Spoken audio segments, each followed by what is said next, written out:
All right, ladies and gentlemen, we are back, and this time we're going to switch it up a little bit.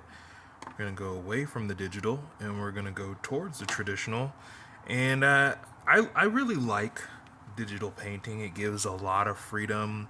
One of the things I like most is the paint exploration, the ability to just change things up on a whim, manipulate things, but if I'm honest, there's nothing that beats the tactile nature of working with drawing implements, whether that's pen, pencil, and then color. And today we're going to do watercolor, and that's kind of my favorite go-to traditional medium. Though to be honest, I haven't really played with a lot of other mediums, but I really love watercolor. I think I found out too late that watercolor is actually supposed to be one of the most difficult mediums to master, but I've been having a lot of fun with it over the last few years. So, on the right here, you can see my watercolor kit, and this is actually the Daniel Smith split primary watercolors. So I don't even know if I remember all the names of them, but here I have a warm and a cool yellow, a warm and a cool red, and I believe this is my cool blue, and this is my warm blue.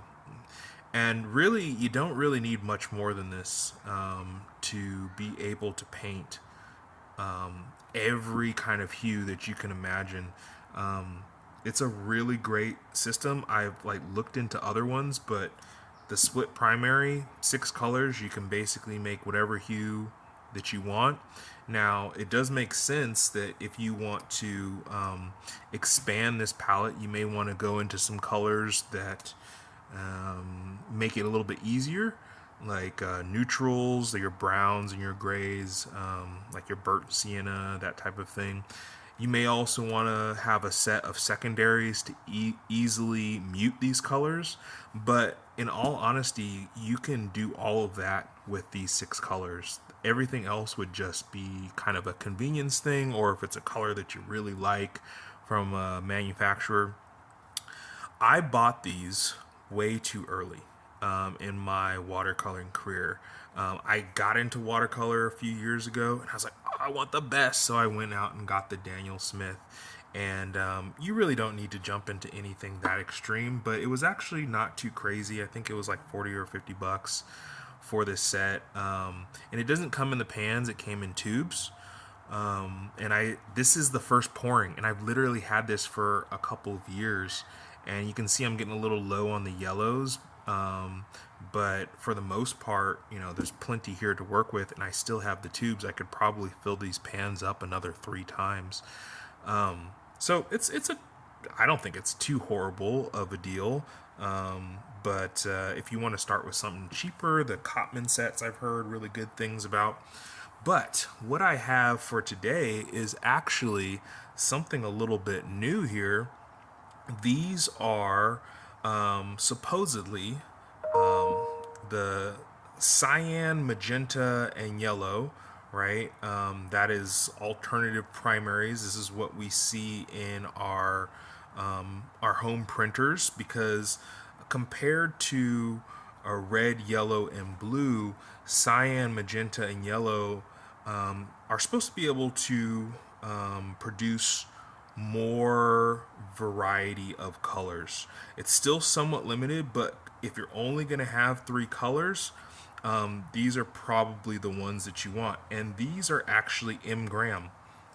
The reason I went with M. Graham is they actually add honey to their watercolor, and that is supposed to make it so that they don't get super hard, like you see with this set, this Daniel Smith, and so they re-wet really easily. And so I like to have this little kit so I'm on the go, and this allows for not having to wet and wait, and your colors always stay kind of creamy and ready to go.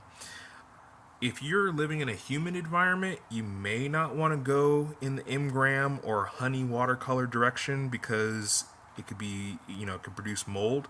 But I'm on the West Coast, California. It's super dry here, and so I'm not really worried about that. I bought these. They're not inexpensive. I think I paid about somewhere around $15 for each of the colors. And my justification was like, oh, maybe I'll like fill up some pans and sell them on Etsy or something to justify the expense. So I may go in that route. If you guys are interested, just drop me something in the comments, and I'll make sure that if you want to experiment with this, you can. And you see here I have a sheet of watercolor paper, and it's just kind of my test sheet where I can, it's actually a watercolor block, but it's a test sheet so I can practice a bunch of different things and play around with colors. Watercolor paper, especially good paper, this is 100% cotton. I think it's like the 300 GSM or 140-pound paper. So this is like pretty premium watercolor paper. It's expensive. It's more than $1 a sheet. I think for a pack of 20 sheets in this block, it was like 26 bucks, 25 bucks, something like that.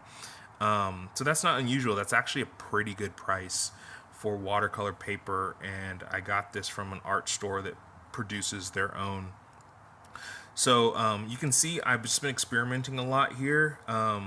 So I'm actually trying to make a series of what do you call it, like bookmarks for some books that I'm reading. So I'm reading the Earthsea series by Ursula K. Le Guin, and so I wanted to do a version of Ged. So I have a few different versions, and then he has this little creature called an otak. And so I'm trying to experiment with the colors and see what I like. And then I'm also going to do one for the God Emperor of Dune. That's the book that I'm reading right now. So I'm kind of on a stint where I'm trying to read all of like the great fantasy and sci-fi novels, and just as a fun art project to do along with it, do a little bit of artwork and make a bookmark. And so when I'm done with the bookmark goes in the book, and maybe if I give the book to a friend, they have a really cool bookmark to go along with the story that they're reading. So that's what most of these little characters are here, and of course I'm just playing around with some other things, some faces.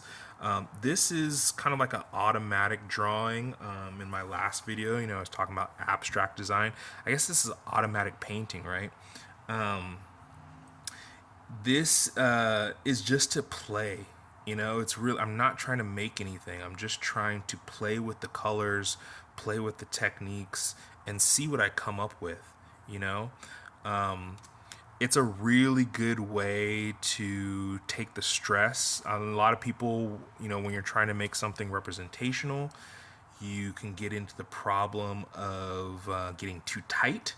And this is simply make a shape, start with a light wash and then play with it. Do I want to charge in some reds like I did here, or some blues? Do I want to have a nice gradient? It's just whatever comes to mind.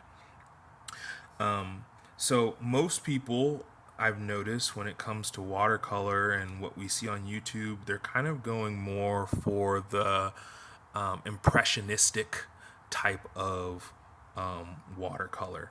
And that's not really my bag. I want to do illustration. And what's funny to me is a lot of the old school illustrators, if you check out Pete Beard's channel, where he just does like these little mini documentaries on past illustrators, a lot of them used watercolor, and they used it more in a less abstract or impressionistic way, and they just use it as color. And the reason that I gravitated to watercolor is that I wanted to have a way to add color to my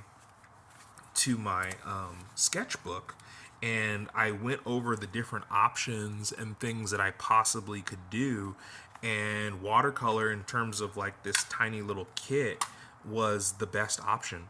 All you need is the kit, and then some paper, and like a water pen, a water brush.